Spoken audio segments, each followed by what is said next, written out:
What's with the stick? Yeah, double-sided one. Yeah, check it out. Ooh. Did some damage with this, coach. Listen. Teach me grappling. This is the Lebell Club Master. Toughest club in town. Gene gave me this maybe about 12 years ago. Something like that. I didn't have to buy it. So I've already told that story on multiple live sessions. Gene Lebell's passed away, guys, and I just want to honor him and tell you guys another story that I have told before, but now I can show you guys. I don't think Eddie or Jesse, have you guys heard my little Gene Lebell story?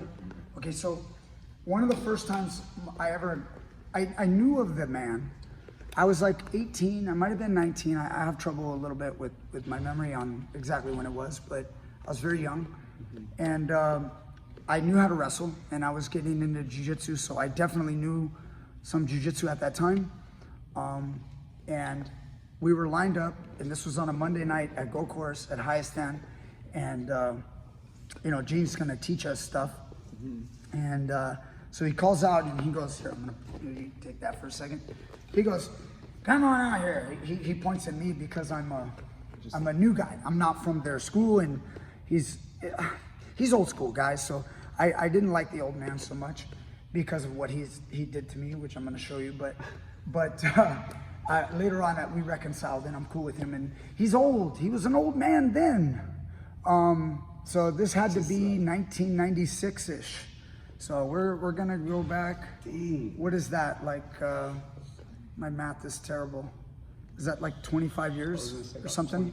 24. Anyway, yeah, something like that. So he was a little younger than you know, just a few days ago.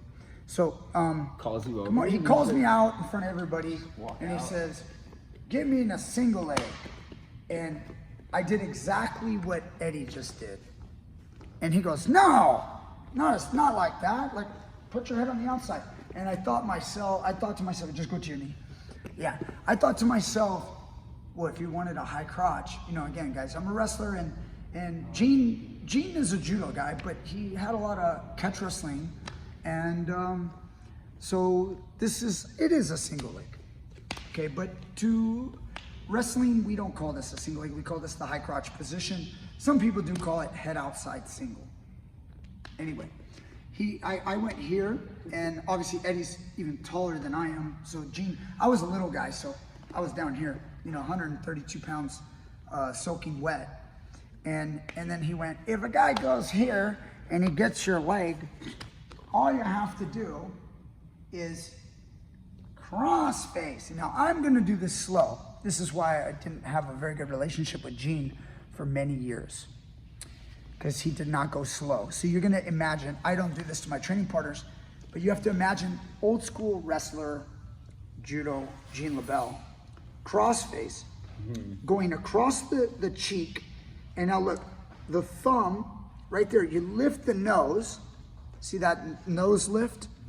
This is called the Gene Lebell 3-finger grip, and I don't use this, but it works. I'll explain in a little bit. He grips like this. So you put your thumb between your index and your middle. And his idea of the 3-finger grip is that it's good in all directions, because when you use your gable grip, your standard gable or palm to palm, it can slip this way. Now, I can argue about why that doesn't matter, but this is the Gene Lebell grip, and it is very solid. You flex, you got a nice radial bone, lift the nose, lock it. Now, I'm across his cheekbone, his orbital, and what he did to me very fast was, I'm gonna do it slow, okay? And just react like, obviously you're gonna release the leg. So he went like this and twisted me around, and he didn't stop there. That could have been enough. I mean, I could squeeze this, and that, right? But instead, he dropped his shoulder,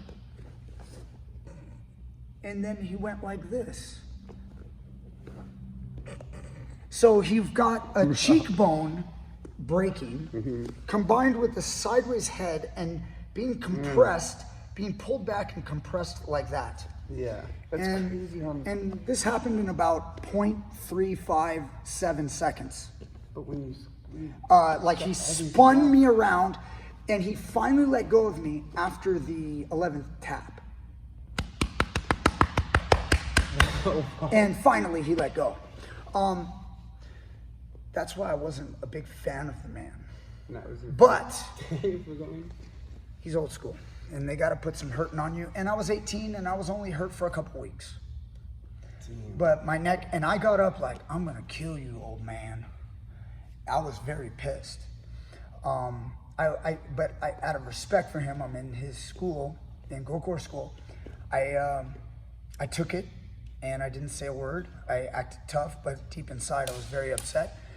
And because at that time, man, so I'm gonna show you guys a new version. Jesse? From this day, that's it. high crouch, Single leg. single leg, head outside. Head outside. So what you do with your Jean Lebell Club Master is, you notice it's got two nice heavy butted ends. Perfect grips. So it won't slip out. Jean taught me that. Okay? What you do is you take your Club Master, you make a little step right here, and then you place the Club Master against the side of the face. Then what you do is you take your other arm like a rear naked choke, and you start to turn the head. As you collapse here, I'm gonna now adjust and take it like that, and then I can combine it with a neck break. Okay. That feels amazing. I just made that up. Oh man. All right. Stupid. Anyway, that was the move that was my introduction to Jean Lebell. I watched him choke his, I believe it was his son. I think it was. If people know him and know the family better, they can correct me. I believe it was his son. He would choke him out with a gi, and he'd be sleeping in the back, and then Jean would say, yeah, he's just having a little nap, and it's perfectly safe to choke, and he was, like, his son's like this. Oh. And then someone would come up and like wake him up and pull him off, and he'd walk away as Jean went on his stories. Yeah, so I got to train with him only maybe 5 occasions, but it's crazy how different the old school mentality is. Yeah, like it's almost they're like, rough, man. It's almost like if you just your body couldn't take it, you didn't make it. Yeah, In a sense, yeah. You don't let that old man get a hold of you. That was words of advice by Big John McCarthy. Don't let that old man get his hands on you. So I always kept myself pretty safe, because if he got into position, he could put a hurting on you. But he really, as he got older, we reconciled. We had a good conversation a couple years ago at an MMA event, and I talked to him about it. I told him about what happened. I told him about the time he bit a dude's ear and the guy's bleeding. I got to train with Jean for maybe 2-3 hours at an academy, and he took this kung fu guy and dude, he literally go to your back. He had me. We were exchanging techniques, and I was in the mount, and he was like, all right, now, when you get to here, this is your normal stuff. And he goes, but when you get it in here, show me how you're gonna submit him like this, or show me how you're gonna wrist lock him. You feel that? Yeah. And show me how you're gonna, and I go, yeah. And then we got the what we used to call the Q bone. There was Quincy, the Q bone right here. Bam! You like that one? Yeah. So we're showing off techniques. That was me showing Gene, and he goes, I like that one. I like that one. Like some pain moves. Yeah, some pain moves, some fun pain moves. And then Gene goes, now show me how to, like, I don't know, some type of wrist lock or whatever. And I showed him mine, okay, right there. And he goes, no, not like that. Maybe he was gonna do something. I don't know what he was gonna do. He goes, let me get in there. And Gene got in there. He got in there. He got in the mount on Dana, this other guy who's not much of a grappler, but he's a martial artist. And he got him in position. He might have done the wrist lock. whatever. I don't even remember what it was. I don't tend to do those things in this position. I'd probably just, go for an arm triangle, something like that. Yeah. Gene went like this. And then, if that doesn't work, and he went down there and took this guy's ear in his teeth and squeezed and bit him. And I heard this guy go, Gene, like, get off. And I'm like this, and I went like this. I backed up a couple steps. I had to make sure I was gonna get to my ready stance. Just make sure I'm ready. I'm like, hey, if we're gonna go, we're gonna go. I gotta step my game up, man. So, I'm not. So he went full Mike Tyson Holyfield on him, and then Like the penguin dude. and dude, it's funny because Dana goes Gene. Dana had a lot of respect for Gene. He gets up, and we're talking, and as he got up, I'm like, bro, you're leaking, bro. Like, he's like, hey, Gene, hey. I go, Gene kept talking. Gene, oblivious. And the dude's ear was leaking. And dude, it's dripping, it's leaking. He had a white t-shirt. It's dripping down the t-shirt. Yeah. And I go, hey, you might want to get some first aid, go clean that up. Like, he came back with a clean shirt and cleaned it up. It wasn't that bad. It's not like he took a chunk out of his ear, but he broke skin. And you know how it is. Sometimes if you hit the right blood vessel, you're gonna get some flow. So anyway, that's the end of my Gene stories. But this is a time to celebrate Gene's life. Great life, impacted so many people, and great man overall. Obviously, I had my little issues with him, but in the end, I understand. I won't treat my students like that, but he did care. He cared a lot about a lot of people, and he was a good man. He just was old school, and that was just kind of an old school thing, was getting real rough with people and showing them and causing a lot of pain. And I might even say that there's some learning that happens through that pain. There is some learning. I don't feel it's always necessary.